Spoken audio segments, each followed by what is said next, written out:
an essay. There have to be topic sentences, you have to have the examples, you have to explain, they have to be in order, and you have to give that extra information. Very similar to GT Task 1. Completely different from Academic Task 1. Introduction is a paraphrase of the question where you say what you feel, your position. You have to have it right there. Then you'll have one side of the story, then the other side of the story. There's almost always two sides. Okay? Almost always. And then you repeat the most important that says, I feel very strongly that positive is better than the negative, or that the good is better than the bad. Whatever. Make it clear. That's your conclusion. Good type of introduction, 3-part. Neutral, paraphrase, where we're going, your position. Here's an example. Some people believe studying on campus is the most effective way to learn, while others believe that studying online is more effective. So we have on campus, online. Those are 2 parts. To what extent do you agree or disagree with these statements? That means you have to say why you agree with one of them and why you disagree with the other. You have to have both. You can't pick one. You have to have both. You must. To what extent do you agree or disagree? You have to explain both. You'll probably have 2 or 3 examples of each. But our introduction. Why is it that the effect of studying online instead of on campus is debated? All I've done is introduce the topic. Number 2, some people believe it's much more effective than traditional learning, while others do not. That's this paraphrase of the question up above, right? Some people feel it's most effective, others feel it's studying online is more effective. Some people believe it's much more effective, while others do not. There's our paraphrase of the question. This essay will discuss both sides in detail, specific examples. So where are we going? Introduce the topic, paraphrase the question, where are we going? That's our introduction. It's not difficult to do, but you do need to practice it. You do need to practice it. And your body paragraphs have to have a topic sentence. First, I'd like to discuss, this paragraph will consider, you have to introduce it. You don't give the examples. You just introduce the topic of the examples that will come after it. First, I'd like to discuss the causes of air pollution, or some of the causes of air pollution. Now, the complex structures, we get back to that. Those are the explanation words. It makes it more interesting. It's how you give that extra information and shows that you understand how important it is to explain. You don't just say, I like pizza. Okay? I like pizza because it tastes great and I can share with my family and friends, and it's usually not very expensive, and you can find it anywhere. See? Instead of just saying, I like pizza, you explain and keep explaining. The more you can explain your examples, better, and the higher score you will achieve. The more you explain your examples, the higher your score will be. Absolutely. I've already used most of these in my presentation today. Okay? They explain, they add more information, and if you use them, it will help your writing. And rather than writing simple sentences, write more complex sentences. And even though your language might not be very strong, if you keep explaining, it will help so that the examiners understand what you're doing, which will help your score, since that is what they're looking for when you are writing your essay. Okay? There, I just used, 7 or 8 of them. Keep explaining. And don't just say because. That's the most common one. Of course it is. It is in every language. But don't overuse it. If you do not have that variety, if you keep repeating because, it's still not a bad score, 6, but it's not the score that you're hoping for, is it? So it does hurt your score. So it gives that support, that explanation. Television relaxing, which makes it, because television relaxing, it is, since television helps us relax, it has become, it adds information. That's all it is. These 3 say the same thing, but in a slightly different way. It's the same information. Practice using these words. You use them all the time in your own language and in English. You may not be aware of it, but you do. They're so common. But the thing is now, you have to take them from your common usage and apply them. So let's look at this. We're going to write an essay now. Okay? Some people feel the positive aspects of television are more important than the negative. And to what extent do you agree or disagree? So we're going to have 2 or 3 examples of the positive aspects of television and 2 or 3 examples of the negative, and decide which we feel more strongly about and make it clear. Right? 2 or 3 examples is usually enough if you can explain well. If your explanation is short, you'll have to have more examples because you have to get your word count up. So you can still do the job, but you will need more examples. So our introduction, remember, topic, paraphrase, where we're going. Television's been an important part of people's lives for a very long time. Most people would agree there are both positive and negative aspects of television. Although there are some problems with watching television, overall, I believe more benefits, and we'll discuss both aspects below. Where we're going. So, I'm going to do a simple one where we have to have more examples, and we'll do a more complex one where we have fewer examples. So, we have to have the sequence, right? The first, another, the next. Have to use those words, and we have to have a variety of them. First benefit of television is entertaining. This is good because we laugh. I like to laugh. Now, we could combine those. This is good because we laugh, comma, and I like to laugh.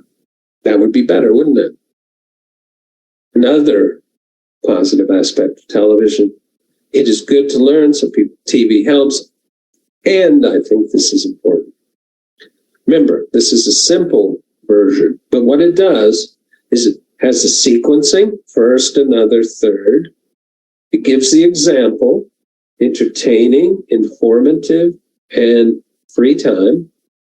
Uses a complex structure, because, so, when, and gives opinion. I like to, I think this helps me.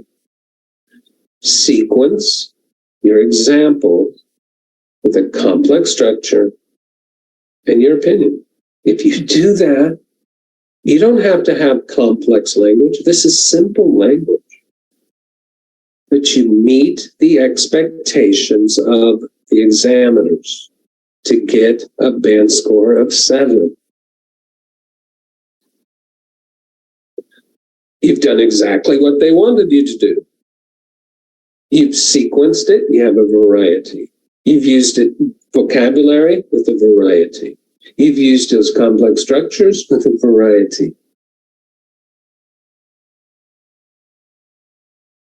That's how you have to look at the test. What do they want me to do? And I will do that.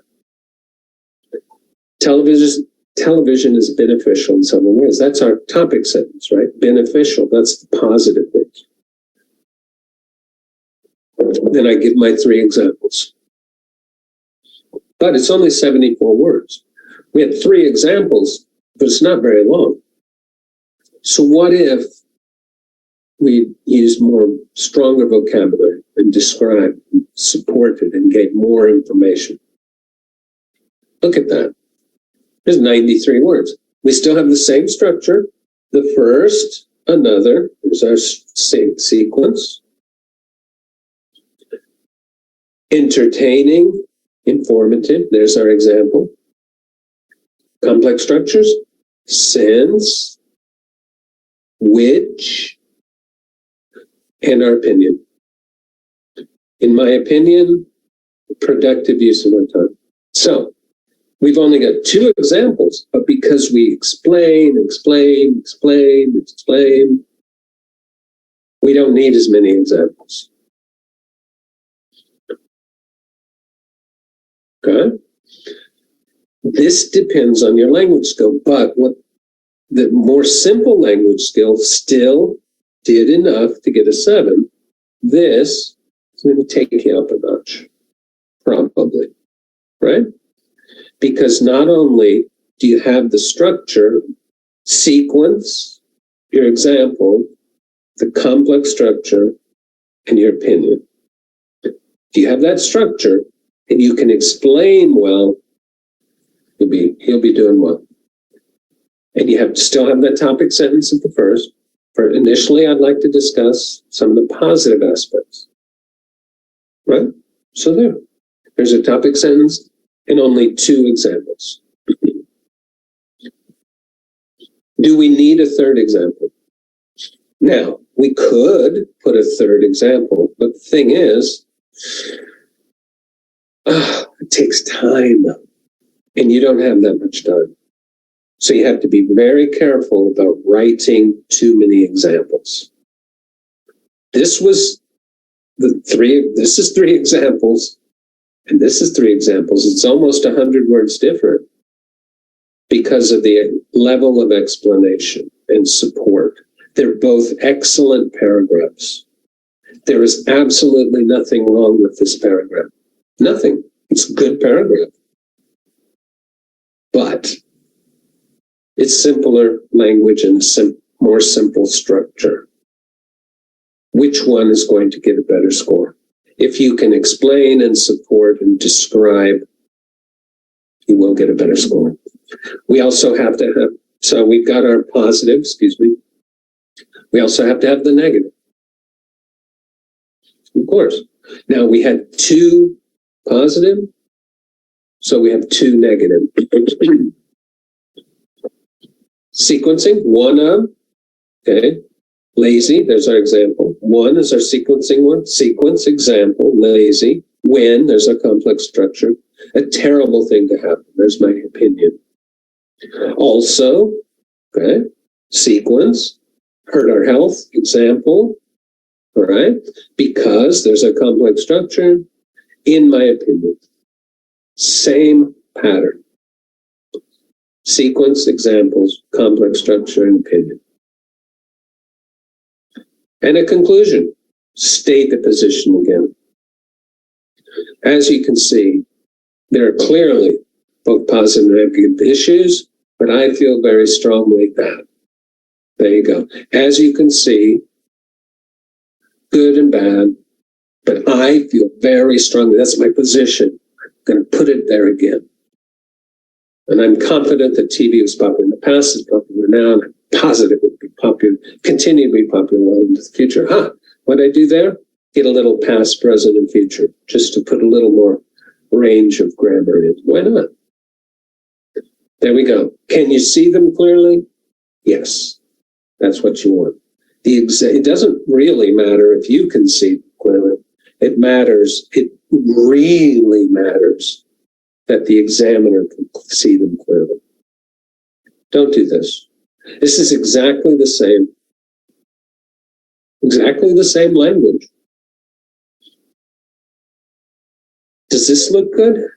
No, it's terrible. It's going to seriously hurt your score if you do this. Seriously hurt your score. Please don't do this. You can do this. No problem. No problem. If you don't want to indent, I don't know why some of you hate indenting, but if you don't want to indent, put extra space between the paragraphs, especially on the paper-based test. This looks great. It's perfect. Don't do this. So you have to understand what the topic is. What is it about? It's about television. It's about whatever. How many parts? Almost always 2. But how many paragraphs? 4. Because you always have to have an introduction, 1 part, the other part, the conclusion. 4 paragraphs. And can you see them clearly? Use those you have to use the complex structures. It's probably the most important thing. Make sure your position is clear. I feel very strongly that. And give examples, explanations, ideas, extra information from your own head. They're not written down for you. It has to come out of here. And if you go, oh, I don't, but just use your imagination. Think of a film you saw, or a book that you read, or something you saw in the news, or whatever. Oh yeah, air pollution, I don't know, but oh, a car just went by. Bing, there's air pollution, right? That came from you. Don't quote newspapers.